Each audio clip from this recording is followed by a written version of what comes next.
Fala pessoal, seja muito bem-vindo ao canal. O que foi que aconteceu ontem em Miami, no Sun Life Stadium? A NFL é maravilhosa, cara. O futebol americano é surpreendente. Esse esporte é incrível. E é sobre isso que a gente vai falar no vídeo de hoje. Se você está chegando aqui agora, meu nome é Felipe Loubach, eu sou colecionador. Já deixa o seu like, inscreva-se aqui no canal. E vamos entender esse evento, né? Essa coisa maravilhosa que aconteceu ontem. E um jogo que tem um touchdown de jogador de linha, né? Embora não tenha sido efetivamente touchdown, não tem como ser ruim, né, cara? Cara, teve muita gente falando, que jogo chato. Velho, esse jogo foi maravilhoso, tá? Esse jogo foi maravilhoso porque a gente não pode ver só um lado da bola, né? Tem gente que só gosta de ver ataque trabalhando. Eu gosto de ver defesa trabalhando também, cara. E se você gosta de defesa, esse jogo foi uma coisa sensacional. Provavelmente o melhor jogo defensivo da temporada. Tá, assim, em matéria de dominância, né? Talvez não de efetividade, mas de dominância, né? A constância desde o início até o final do jogo. A gente tem, é claro, a defesa do Tennessee Titans hoje como provavelmente a melhor da liga, mas o que aconteceu ontem em Miami foi uma coisa de outro planeta. A gente tem simplesmente o Baltimore Ravens, de Lamar Jackson, Marquise Brown e companhia limitada, sendo absolutamente, e eu digo absolutamente aqui com todas as sílabas, né, dessa palavra, absolutamente anulado pelo Miami Dolphins. E qual foi o segredo disso? O que foi que aconteceu? Bom, primeiro eu quero falar aqui sobre a campanha do Dolphins, né? O Dolphins estava 2-7 e agora está 3-7 e veio de uma vitória, né, contra o Houston Texans, tudo bem, mas foi uma vitória. Foi um jogo muito ruim, mas a gente viu algumas coisinhas ali naquele jogo que funcionaram. E uma delas foi o Jaylen Waddle, né, que teve ali um jogo interessante, eu falei dele, né, no último vídeo, que ele foi um jogador que veio de Alabama, que é uma tradição do futebol americano universitário e tudo mais, e é um jogador muito rápido. Eu inclusive mencionei que quando ele tá com a mão boa, né, porque ele é um jogador de velocidade, conhecido por isso, mas quando ele tá com a mão boa, ele faz um bom jogo. E ele veio com uma grande expectativa para a NFL e especialmente nesses dois jogos aqui a gente pôde ver um pouquinho mais dele trabalhando. No jogo de ontem, especificamente, ele fez só 4 recepções para 61 jardas, mas assim, eu tenho uma boa expectativa para o futuro desse jogador. Agora, o que a gente precisa falar aqui é primeiro sobre a rotação de quarterback. Miami Dolphins veio ontem com o Jacoby Brissett para titularidade devido a esse probleminha aí que o Tua tá com os dedos, né? Esse problema que ele tá na mão. Mas sabe o que é interessante disso? Eu vivo repetindo aqui toda semana que é muito bom quando você tem um jogador do banco com oportunidade de jogar, porque isso tem dois fatores aqui que agregam para o time. O primeiro é que esse pessoal que vem do banco vem com muita vontade de mostrar trabalho, de jogar, de falar, cara, eu sou bom, me dá uma chance, me dá uma oportunidade. Então, tudo bem que o Jacoby Brissett já é conhecido aí, não só do Miami Dolphins, né, mas de outros times onde ele foi reserva, teve oportunidade como titular. E não é um quarterback muito talentoso, diga-se de passagem. É claro que um quarterback para chegar na NFL ele tem que ser bom. Esse é o mínimo, né, que se espera de qualquer profissional que é remunerado para fazer uma atividade, que ele seja bom, razoavelmente. E o Jacoby Brissett teve alguns momentos aqui nesse jogo que eu achei interessantes devido à dificuldade que ele tinha de trabalhar. Então, eu acho primeiro importante fazer um juízo de valor sobre avaliar a performance de um quarterback em situações adversas. O Jacoby Brissett tem provavelmente a pior linha ofensiva da NFL hoje, que é a linha do Miami Dolphins, que não segura nada. O cara não tinha, às vezes, 3 segundos de pocket para poder identificar um alvo e tentar trabalhar alguma coisa. Então você tem que fazer uma leitura muito rápida, você tem que fazer um trabalho de pernas muito rápido, um release muito rápido. Cara, é impossível. Você pode colocar qualquer quarterback ali que o cara vai ser sacado o dia inteiro e não vai conseguir fazer nada. Então, quando mesmo numa situação como essa, você é capaz de tirar água de pedra, você tem que ter algum mérito nisso, tá certo? E o Jacoby Brissett tem esse mérito. Ele teve 11 acertos apenas de 23 tentativas para 156 jardas, uma média aí de 6,8. Então, eu acho que o Jacoby Brissett merece aqui um reconhecimento por essa dificuldade que ele sofreu e ter conseguido fazer alguma coisa ainda. E o segundo fator positivo dessa rotação, né, entre titular e reserva é que o titular também se vê ameaçado. É claro que o Tua Tagovailoa não se vê ameaçado pelo Jacoby Brissett, tá certo? Mas sempre tem aquela coisa de tipo, cara, já pensou se esse cara consegue começar a ganhar jogos aqui e eu fico no banco? Então o Tua vem pro jogo, mesmo machucado, com vontade de falar, peraí, eu sou o titular. Então isso é muito interessante. E foi o que a gente viu. O cara mesmo machucado, né? Tudo bem que não é uma lesão assim, é muito grave, mas você vê, o Russell Wilson ficou fora por causa de um dedo. Então tem que tomar cuidado, tem que preservar o Tua sim, porque apesar de até agora ele não ter apresentado todo o potencial que era esperado dele, a gente sabe que é um cara talentoso e que ele pode evoluir, pode continuar melhorando, tá? Então o Tua veio para o jogo, acertou 8 passes de 13 tentados, né? Só que a média dele ficou melhor, né? De 12,2 de aproveitamento, e ele teve 158 jardas, então ele conseguiu superar também em quantidade de jardas do Jacoby Brissett. Ele acabou sendo sacado, né? E deixa eu ver aqui. Ele conseguiu fazer aqui um... no caso, o passe aqui que ele teria feito para touchdown foi exatamente essa jogada emblemática que foi para o jogador de linha. Deixa eu dar o nome aqui do cara porque merece, né? Eu acho que é Robert Hunt. Tenho quase certeza que é isso. Robert Hunt. É isso mesmo.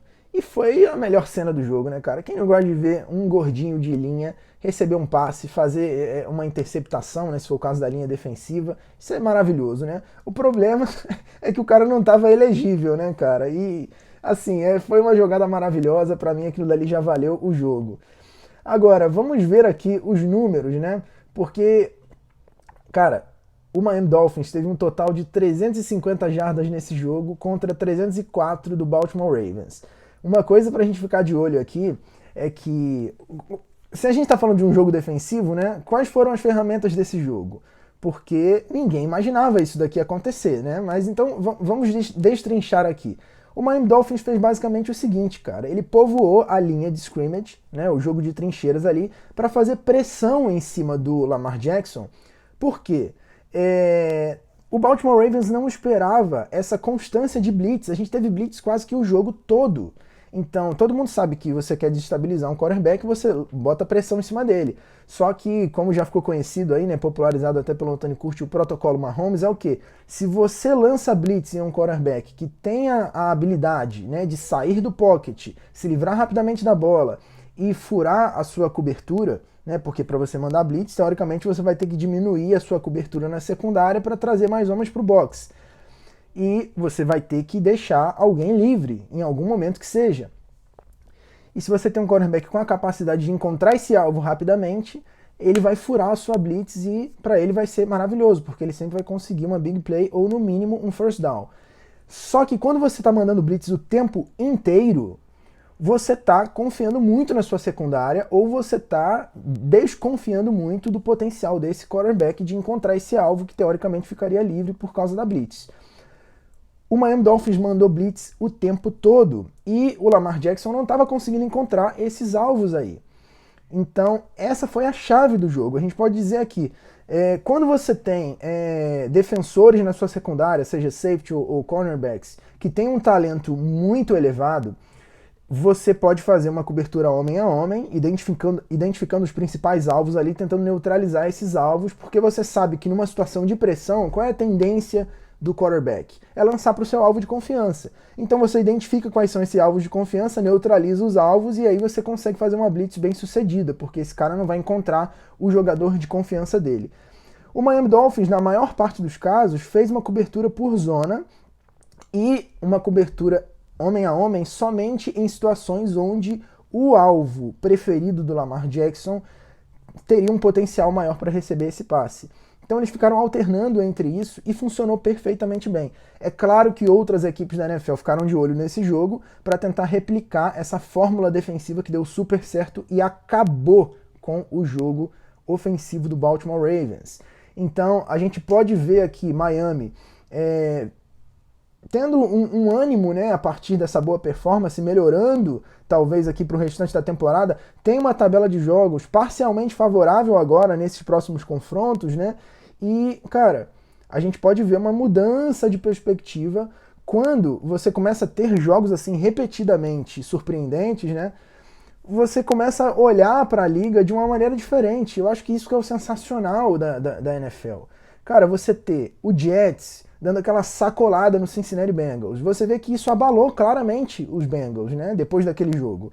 Aí você tem depois o Jacksonville Jaguars com aquele jogo macabro de 9-6, né, ganhando o jogo com 3 field goals para cima do Buffalo Bills. Isso com certeza abala o time, especialmente diante de outros adversários, né, que teoricamente seriam mais competitivos. E você vê você caindo diante de um time como o Jacksonville Jaguars, ou nesse caso como o Miami Dolphins, isso pode abalar a confiança de um time como o Baltimore Ravens. É claro que tem o profissionalismo, tem toda uma frieza e tudo mais, esse pessoal é treinado para trabalhar com esse tipo de coisa.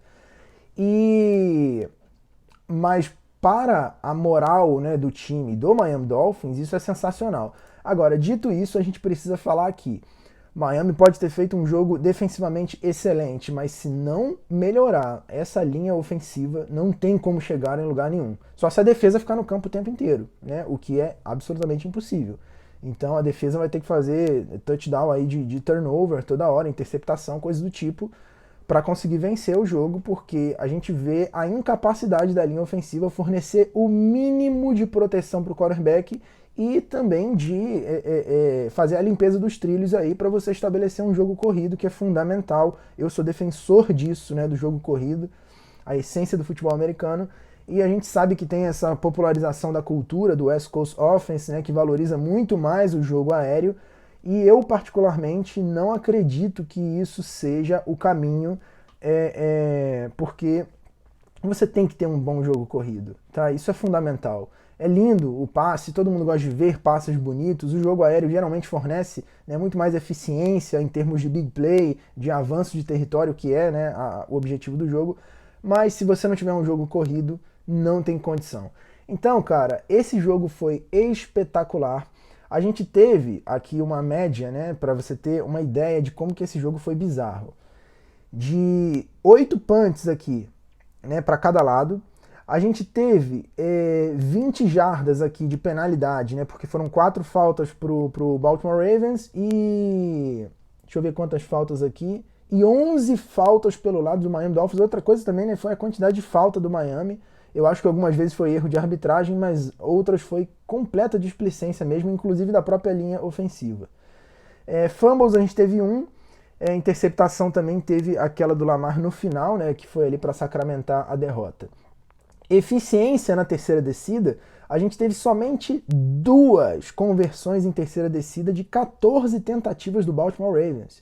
Na terceira descida é que fica mais evidente, né, a completa anulação que houve por parte da defesa dos Dolphins em cima das campanhas aqui do Baltimore Ravens.